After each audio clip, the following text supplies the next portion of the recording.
Welcome to Access in Acton. I am Joan Burrows, Associate Member of the Acton Commission for the Handicapped. This show represents a new venture for the Commission to try to increase awareness of some of the difficulties people face when they go about activities that you and I just take for granted every day. Some Commission members and their friends have been filmed trying to participate or participating in everyday activities in Acton. Societal imposed barriers have presented some problems, as you will see. They say a picture is worth 1,000 words, so I'm going to let the pictures do most of the talking.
parking there, right by that, the ramp.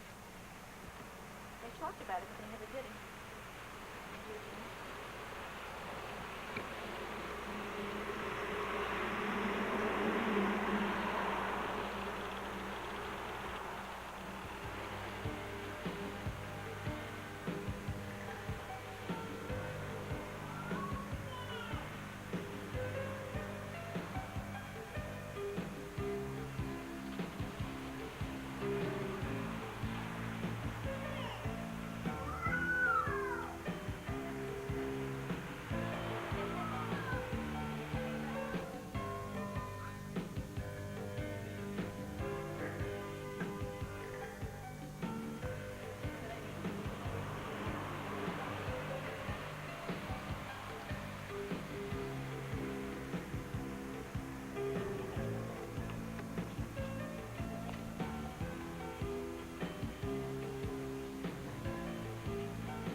I thought so. That's what you do.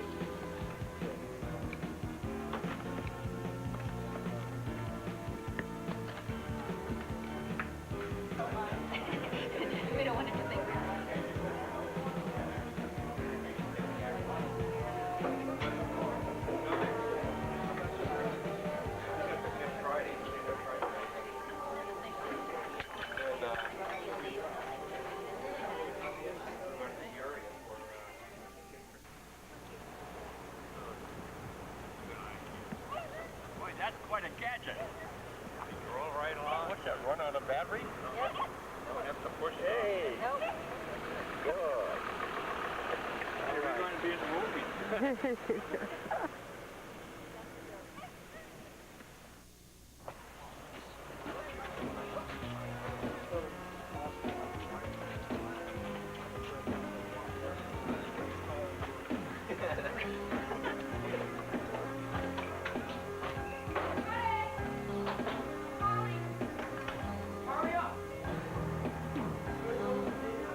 You can see that film pretty much tells it the way it is. There are several places in town that are very, very difficult for people to try to do their errands. The post office is a really bad place for opening the lift, as you could see, into traffic. There is no curb cut. The doors, as most, quote, able-bodied citizens, unquote, know, are very, very heavy. The town hall is a terrific place. The commission holds its meetings there. It's a new building. There is great parking. There's level entrance. There's an elevator inside. It's perfect for everyone to use, which is what a town hall should be. The pool at the high school was a disappointment. We went up the ramp and thought, this is great, a nice accessible ramp, but when you get upstairs, there you are. There's no way to get down to the pool. The commission has received several requests from people. They would like to be able to use the pool. There's a man from Florida who was a stroke victim. He would like to be able to continue his swimming now that he's living in New England. There were several children. We've received calls from parents who would like to use the pool also. It is unfortunate. It is not accessible. The library, as you could see, no matter which way you come, is a long, long walk. The man that was filmed on crutches was not planted there. He was just there, and he was very kind to continue to be allowed to be on film. But it's a long walk no matter which way you come. We do need closer parking. We need something done with the library. This is another place in town where everybody should be able to have access. The banks are another place that make things very difficult for people that cannot do their banking. There are many banks with steps, with curb cuts that are not in place. Some of the things we didn't get to film were some of the grocery stores. Grocery stores you can usually get into. Many have the electric eye doors, but when you get in, getting out is a problem. You can get your groceries, and when you come to the lines, many of the checkout aisles are very narrow. They do not allow for wheelchairs to get through. There are a few that have signs, special signs for wheelchairs. Many times there are boxes piled in those, or there are grocery carts piled in those areas. The movie theater is another place. There's no curb cut in the local theater. There is no seating. There is only a row in the back for wheelchairs. You cannot sit next to someone. They would have to sit in back of you. So people cannot go to the movies and really be sitting with their friends. We have worked a lot on parking. Right now we have a parking program that is in full swing. We hope to have all the above-ground signs up, well, within a few months, hopefully, when the good weather comes and people can put them up. That has been a long-term program and very, very important. It's one of the Commission's first goals. We receive more phone calls probably on parking than any other area. The next thing we're going to be working on is curb cuts. As one member said recently, what is the point of having all these great programs if you cannot get up on the curb to get into the store or to the place where the program is being run? There are regulations from the Architectural Access Board that cover most of these areas, but getting them implemented is another problem. We will go on to doors after we finish curb cuts, doors that are too heavy, doors that are too narrow, and try to get them taken care of. Then we'll go inside. There are some restaurants, there are some stores that you cannot walk up and down the aisles. I have trouble walking up and down the aisles. I'm sure people with strollers have trouble walking up and down the aisles. There is not access. There are many times boxes packed in the aisles and you cannot get through. In one area we are seeing some positive changes, and that's in the area of churches, and that is very heartening. There are churches were built many, many, many years ago for the most part, and they were not made for access. Individuals with disabilities just did not go to church. They were denied the spiritual and the social benefits of church, which are very, very important to everyone. We attended a meeting yesterday with the people from St. Elizabeth's Church. That's a terrific group of people that have worked for 3 years that are now just about ready to start building. Beautiful new accessible building, 2 levels with an elevator. They have gone beyond the access barrier, the access board's ruling, and they have put in a ramp at the upper level. They are going to put in a ramp at the upper level and the lower level. They will have an elevator. They will have parking. They have accessible bathrooms on both floors. They have also thought where to put the elevator, where would be the best place, the easiest place for the person to use. We commend their work. Father Boyle yesterday said if only one person uses these facilities, it will be worth it. Now that's the opposite of what we usually get. If we talk to maybe a store owner and suggest that perhaps they could put in a ramp or make their place a little more accessible, they said, oh, no one ever comes in here. Well, the reason they don't come in is because their place is not accessible. Or perhaps they'll say only one person would use it. And we've gotten the opposite from the church, which is terrific. One person would use it.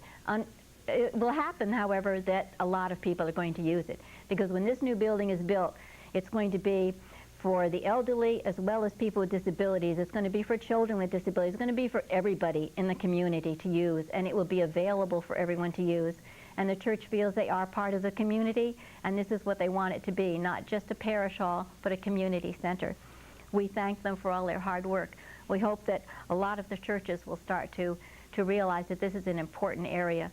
Another facet of this is that this has been all paid for not just by donations from parish members, but by businesses in town and around town that have offered their services at cost. Will only be the labor. The materials, rather the labor will be free, the materials are the only cost, and they will be at wholesale. And this is something that I think all the churches and a lot of people that need modifications done to buildings can benefit from, that there are great people out there in the community that are doing this for us.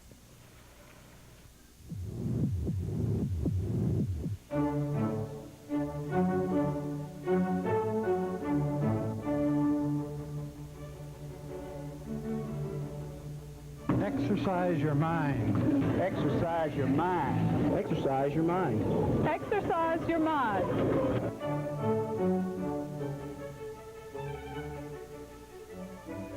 The Acton Memorial Library encourages you to exercise your mind. There is no magic pill to keep you from getting cancer. But there is something you can take every day that might help. The right foods. Foods with less fat and more fiber. And if you eat plenty of green and yellow vegetables, fresh fruits and whole grains, and cut down on alcohol too, you may actually reduce your risk of getting several forms of cancer. Now that's not so hard to swallow, is it? Now for the next segment of our show, we would like to have a roundtable discussion, and I would like to introduce some special people to you. Next to me is Wayne Guillen. He's vice chairman of the commission and also a freelance illustrator. Next to him is Chuck Castro, and he is the chief of staff for Senator Paul Cellucci. He also was a former Acton selectman and worked as a liaison between the town of Acton and the Commission for the Handicapped. Next to him is Tim Moynihan, the owner of the barbershop in Concord. Tim has received an award from the Acton Commission for the Handicapped for his caring and concern about the needs of the disabled in the community. We'd like to start our discussion by telling you how important access is and why it is important. Well, I've worked with Walter Keever for 7 years, and I've learned a lot about accessibility. As you saw in the film, Walter uses an electric wheelchair for mobility, and there are many places in Acton and surrounding communities where he cannot get in.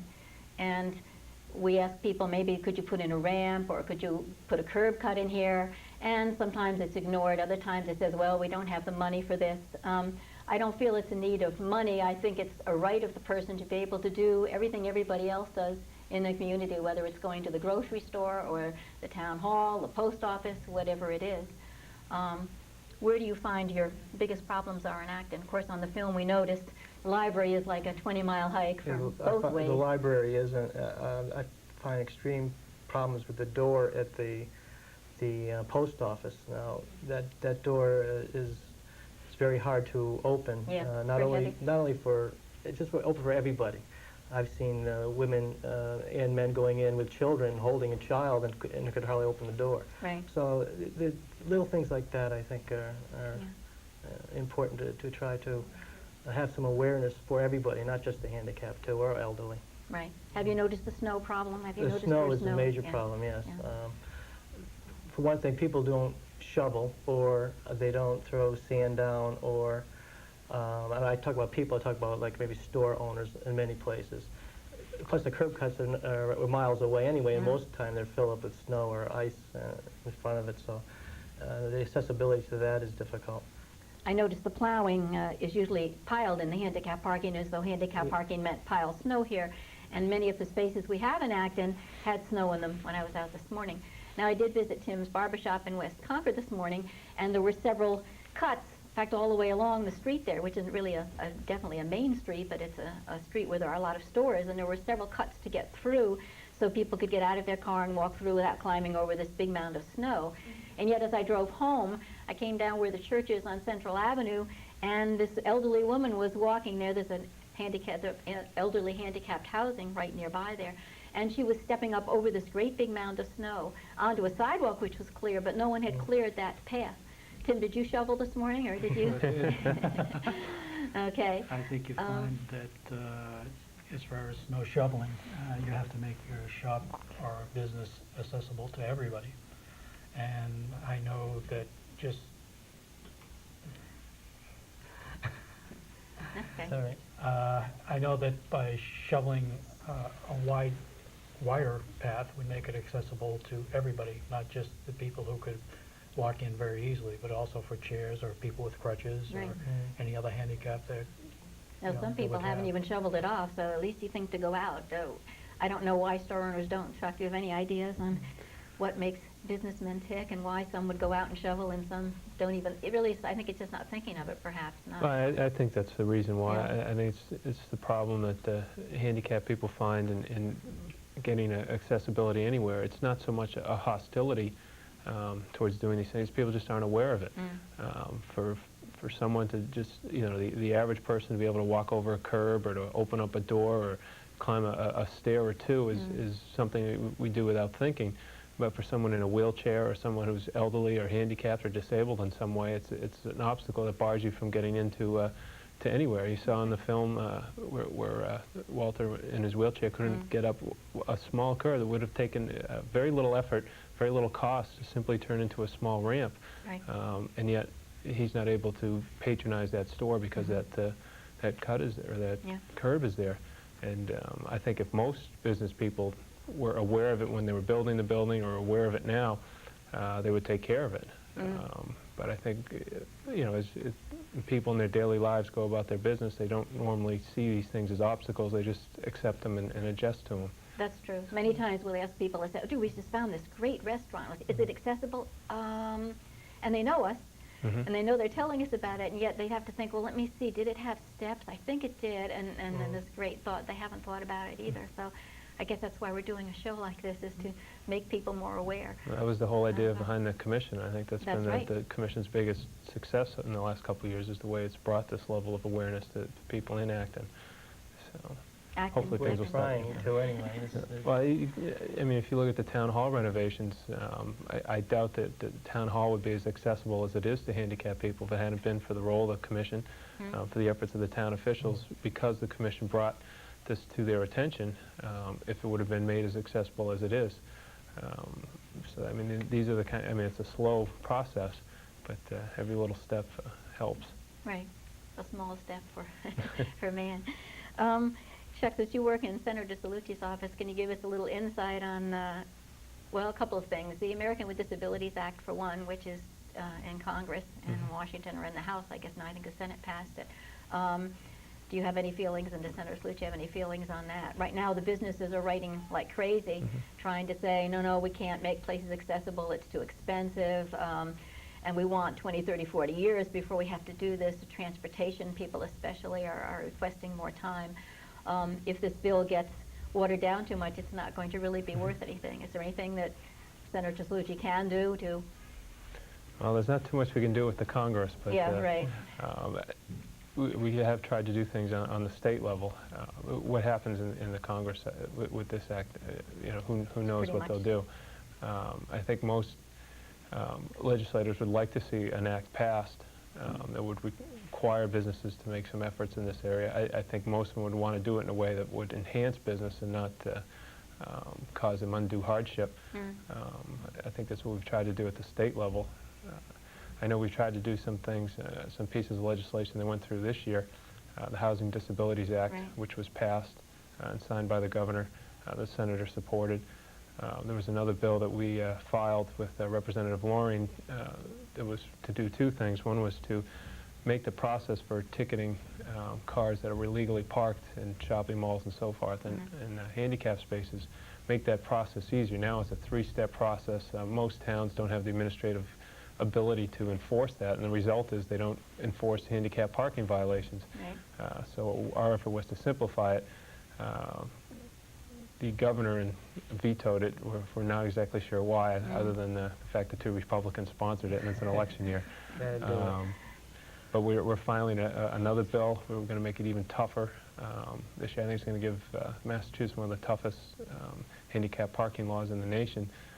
It's going to give the city or town the ability to fine up to $100 for a violation and tow, or tow in its place. So we're hoping that this time it will pass. We think it will. The big issue at the state level, of course, for the last year and a half really has been the budget. As so often happens, human services always seem to go first because they impact the most people. And if someone has a point of view and they're trying to show what budget cuts would do, whether it's pro-tax view or what have you, that's generally the services they cut. And services for the disabled have been cut fairly hard. The Commission for the Blind has been cut back to 88 levels.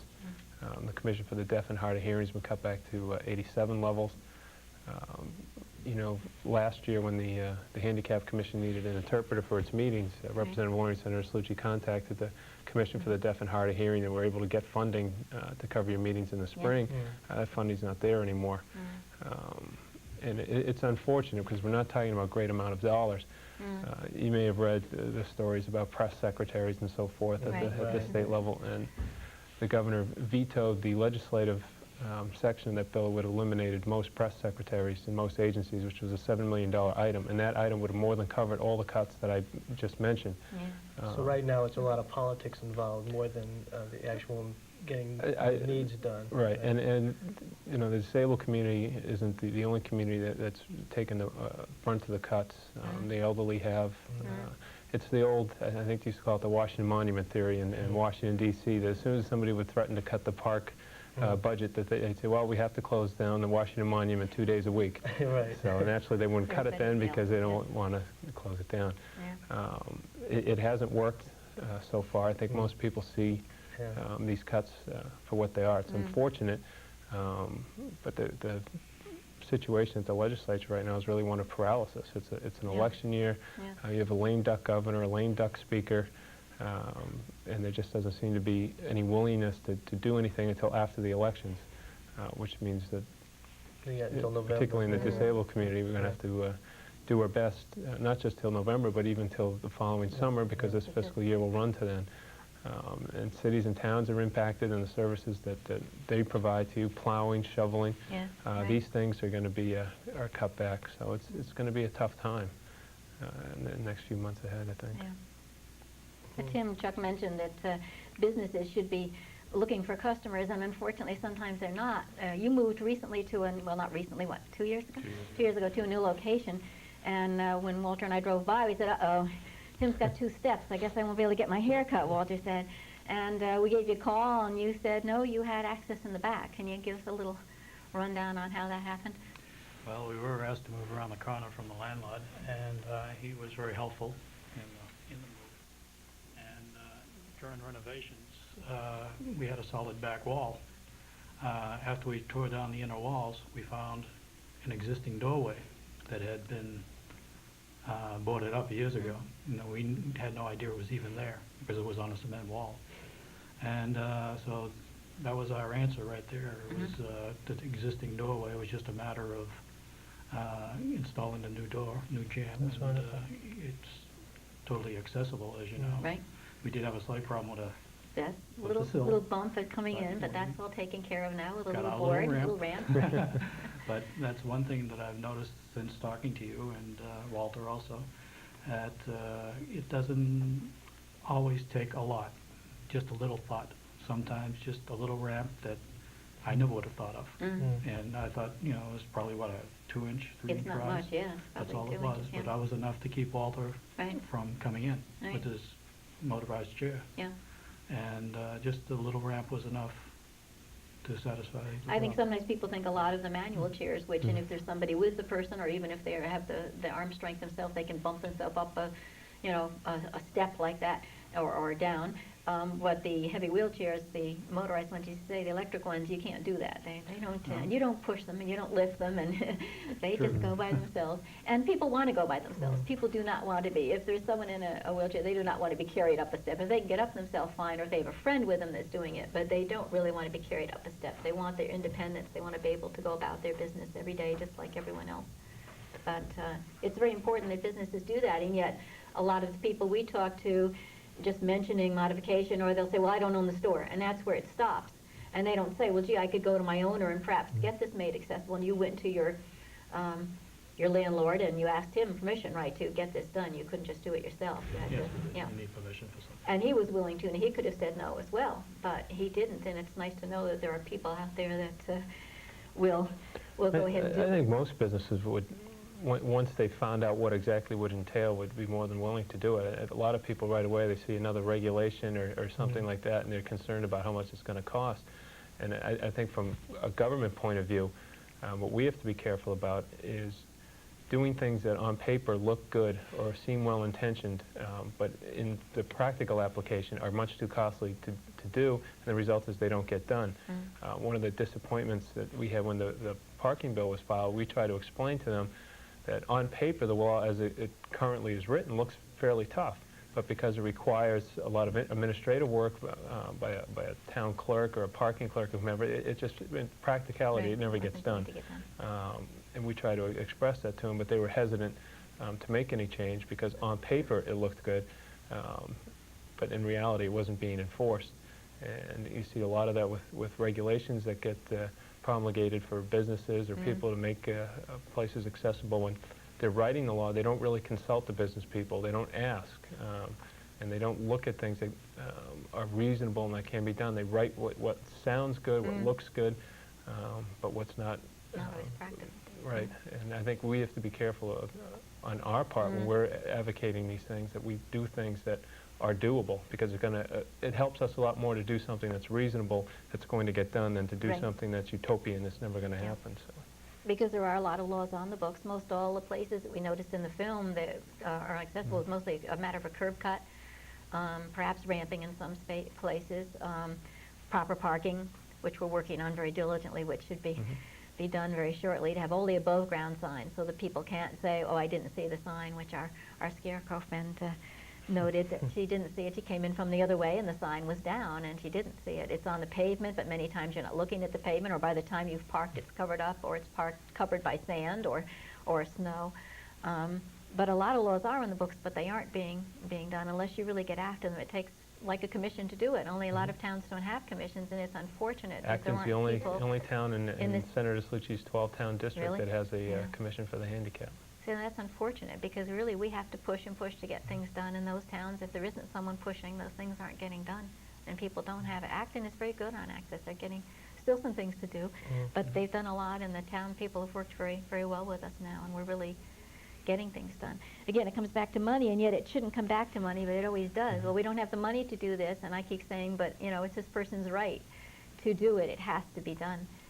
And Well, there is money they can get, though, right, from the government. there is money, yeah. There's money from that you can get that I told Tim about after the fact that he didn't know about. It's called Section 190 from the Internal Revenue Service, and you can get up to $35,000 a year if you're making something, even from parking to ramping, if you're making something accessible that wasn't already accessible to a customer.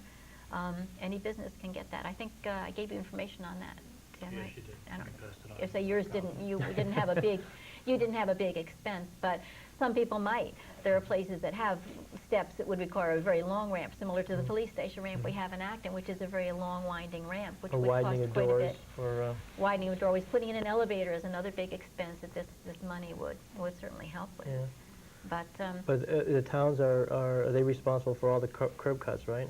yes, most within of the them. town, yeah, unless it's Unless it's in the parking lot, like Honesty. at the cinema in Acton. There's no curb right. cuts on that. I guess it would be the owner. That's the owner of the buildings in Yeah. the area. I think one person many times owns a building in a mall area like that. But talking about money, Tim, I mean, you didn't think about it the way that some store owners are thinking about it. Well, it costs too much money, so I won't do it. And you were saying you look at it the other way around. Well, with today's economy, and as it starts to slow down a bit, and you find the overhead increases, every customer is very important. And I think that whether they're handicapped or not, you're looking out for every possible customer. You need every possible customer. That's the only way you can succeed. It's the only way you can have a successful business today. That's a good way to look at it. That's the way we'd like people to look at it. So And we it's not can just live there. handicapped people either who be using it. I mean, there's families of handicapped people who are involved in, That's right. in these things That's that right. notice which businesses are doing it and are Oh, more sure. likely to patronize those Well, establishments. definitely. I perhaps. mean, I'm certainly going to go to a place where Walter can get in easily. I'm certainly not going to have to get out the ramp, as you could see on the film, that you have to get out. I mean, it's there, and it's great if you have to use it. But to go in the van and get it out, put it down, pick it up, put it back in the van is not, a fun thing to do. And it's not as much fun for Walter. He'd like to be able to just go in a place. And we've done it as far as getting haircuts, even doctor's offices. Some doctor's offices are not accessible. We certainly will choose Giovanni's over some place where we might have to, fight a little bit to get in. The other thing is you may have parking in one place, and then you won't have a curb cut. You have parking down by now what is Ames section there where we were, but there's not a curb cut. That whole area you could see in the film where Walter had to walk all the way down. And if their car is parked in the fire lane, forget it, because you're out in the middle of the traffic and cars coming toward you. You might have a place that's accessible, have a beautiful ramp, and you go inside, and then you might ask where the bathroom facilities are. Oh, they're downstairs. Well, there's no elevator, so that's the end of that. Or maybe there isn't even an accessible bathroom in the place. So there's all kinds of accessibility starting from the beginning. You may even call a place. I called the health club once, are you accessible? Oh, yes. And I went there, and there were steps to the entrance. So you have to define the word accessible. And for each person, it's different. On the film, you noticed Wayne going to the library. Walter went up from the back. We parked down in the town hall parking lot by the library and went up the back way, which is a very steep incline. In fact, there was a person in front of us we didn't know. We didn't set him up either. He was on crutches, and he was walking up in front of us. And he took the long walk. He went very slowly, and he had 2 crutches. He didn't need a handrail, but there are no handrails there for people that might need them. It is steep. It is a very long walk. It also has a turn. But for Walter and his motorized chair, that's no problem. He went zipping up, and we had good parking. Now, Wayne doesn't want to take that long walk, and so he's parked in the front, which is actually a long walk, not quite as long, but it's a long walk, as you can see on the film.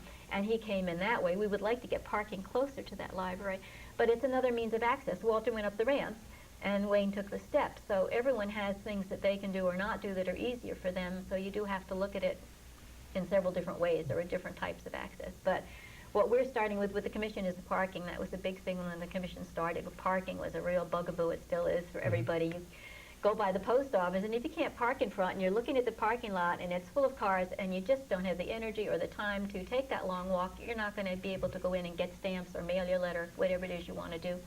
And that's true of any store you want to go into. There may be a time you just can't do that here on that day because someone has taken handicap parking. I think that the library example is what I was talking about earlier. The reason they had to do the long ramp was they had to meet the state regulations regarding the grading of what is defined as accessible. And I think when we talked this over, there were other ideas that could have been done that probably would have been just as accessible but didn't comply with what the state regulations were, which is unfortunate. And it's a situation where you need to be flexible on these things, and you need to be vigilant and make sure that the places are accessible, but you can't be unreasonable. And the result is that the regulations almost defeated the purpose, because now you have that long walk, and it's almost as bad as having the steps. And yet the town has complied with the law. You use the library quite a bit too, don't you, Wayne? Yeah, well, my children do too. Right. I take them, but it is a long walk at times, especially in a day like this after a snowstorm, and you have to go over snowbanks in order to get to the stairs. So. And you encountered something over the weekend with snow and ice. Oh, yeah, I went to a wedding, but this wasn't in Acton, it was in another town. And they, at the church, they had a beautiful ramp and a nice short stairs to get up if you had a cane. And but there was all ice.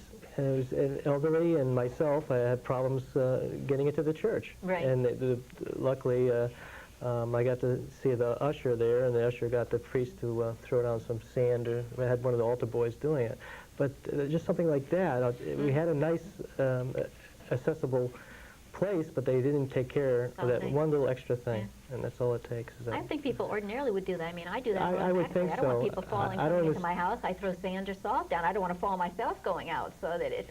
And yet, again, it's something people don't think Yeah, of. So. I guess at that particular time, they weren't thinking of it. They were thinking of the wedding there, and that was it. But how are people going to get I into don't know. the wedding? I know it. I know it. Especially women all dressed up in their high heels, right? You take Right, them but it down. also was more of a side entrance too. So see, there was two entrances, so they probably didn't even think Maybe about they the did the front handicap. and not the- Yeah, not the side parking lot entrance, which was handicap accessible. The front wasn't. It had about 6, 8 steps to the front, but that was just one thing over the years of running into different problems, I'm sure. Well, we say we've gotten the parking pretty well started. Now we'll get to the curb cuts, and then we'll get to the doorways, some of which, as Wayne mentioned, the post office are too heavy. Some are too narrow. You can't get in them. Actually, at the post office, they're both.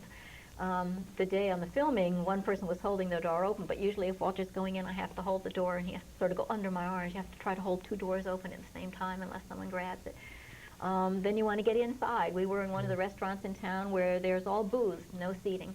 So we went in, looked around, and they were very narrow. The aisles were narrow. Walter could not eat there, so we left. So we want to get on the inside and make some space so that's accessible. I say, talking about accessible restrooms, there's a whole realm of accessibility. I say many things are on the books as laws. That's what's disappointing sometimes, that they aren't implemented or followed through, or whatever it is you have to do with all the laws that are on the books. And you say some of them may not be written the right way. Some of them have to be rewritten and looked at for many people's access. Well, Not just for in workers. Acton, most of the buildings are old. So what's happened is you're getting a lot of these. The laws are new and are within 15 years. I think a lot of the laws. That's true. So a lot of the new buildings have all accessible.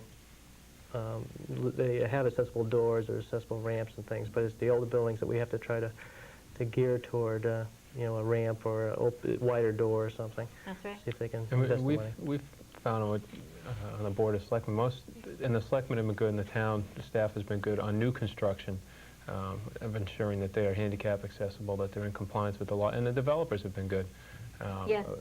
on this Getting point, better. because when you're building a new building, it's much easier to do it than if you have If to you do it renovate in the an beginning, existing yes, building. it's much. And we found usually even it doesn't even cost more even if from you the do it in beginning. town standpoint, when we look to renovate an old building, that because of the regulations, maybe not doing what necessarily would make it accessible, but the standard you have to meet in terms of the regulations that are there increases the cost so much that it defeats the purpose of renovating the building, so you just don't do it, which is unfortunate. I mean, there has to be a way for you to make it accessible without having to hit such high standards that are voted into law because people are trying to say, we have the toughest this or the strongest that, or we're trying to hit the ultimate standard.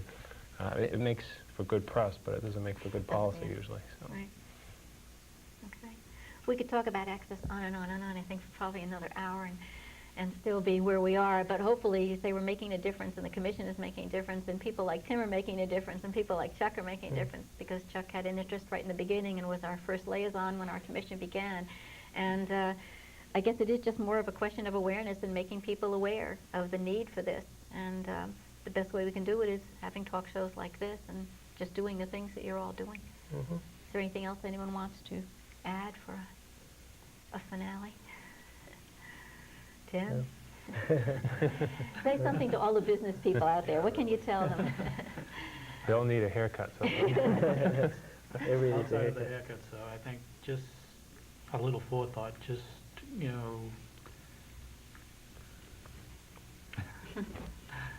Well, really, just doing what you're doing, I think, is just thinking about people is really what it comes down to. So take a second and picture yourself in someone else's situation. That's true. I think a lot of people probably have never come in contact with anyone or know anyone who is in a wheelchair. And as a result, they're probably not thinking of people in wheelchairs. Yeah. That's Not right. because they don't want to, it's just that they really have never come in contact with it. Where through the years, we've always had people in chairs coming into the shop, and it was only natural when we were making our move to consider them again, because Right. they've been good customers through the years, and you want them to continue to be good customers. Yeah. So it's just a matter of where we're aware of it, because, you know, we've been conditioned to it, or, you know, come in contact with it. And like I say, just to continue that.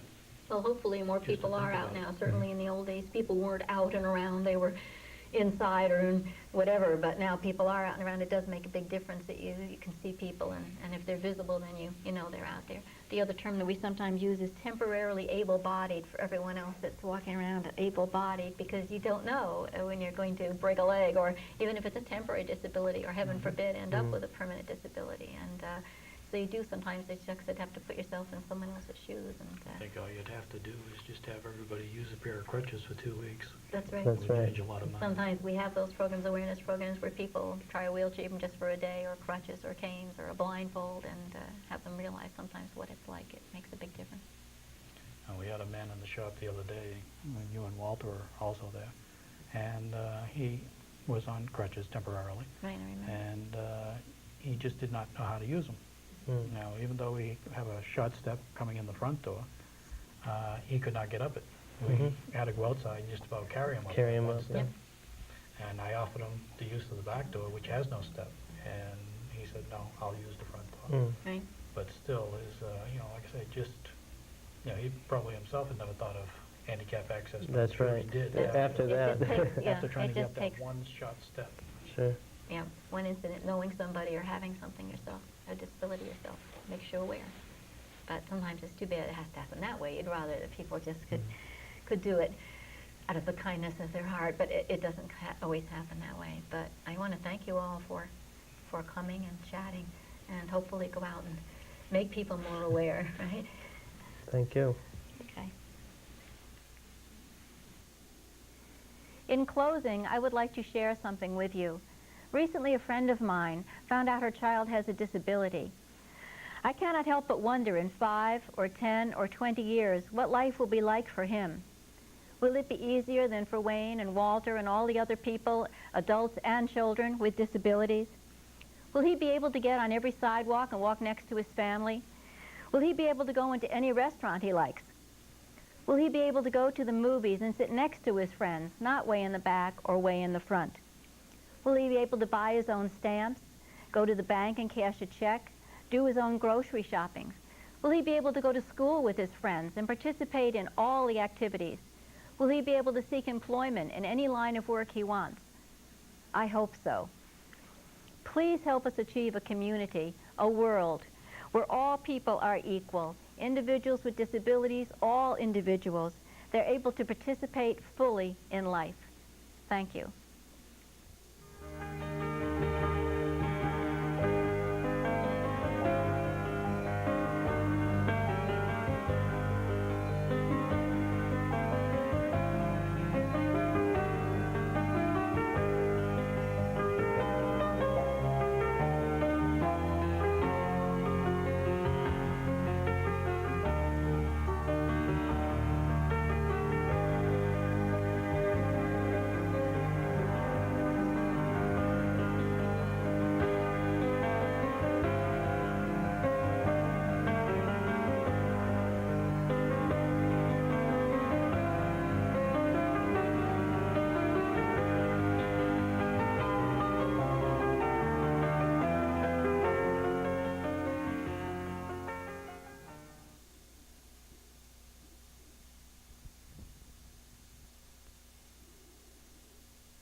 go about their activities in Acton.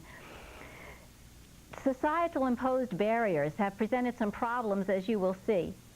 They say a picture is worth 1,000 words, so I'm going to let the pictures do most of the talking.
Welcome to Access in Acton.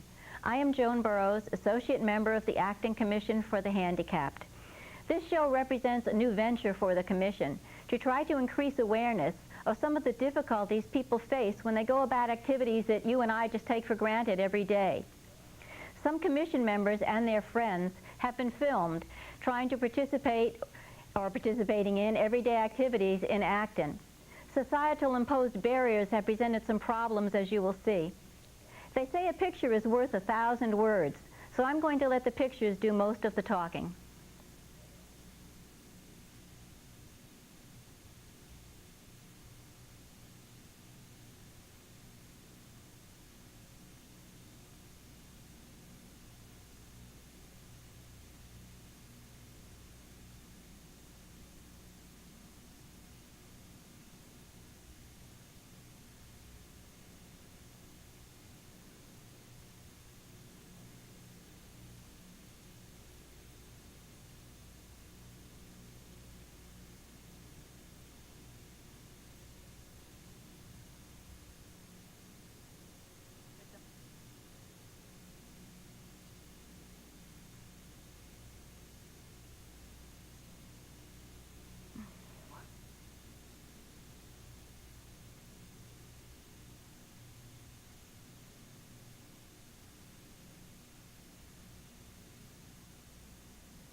In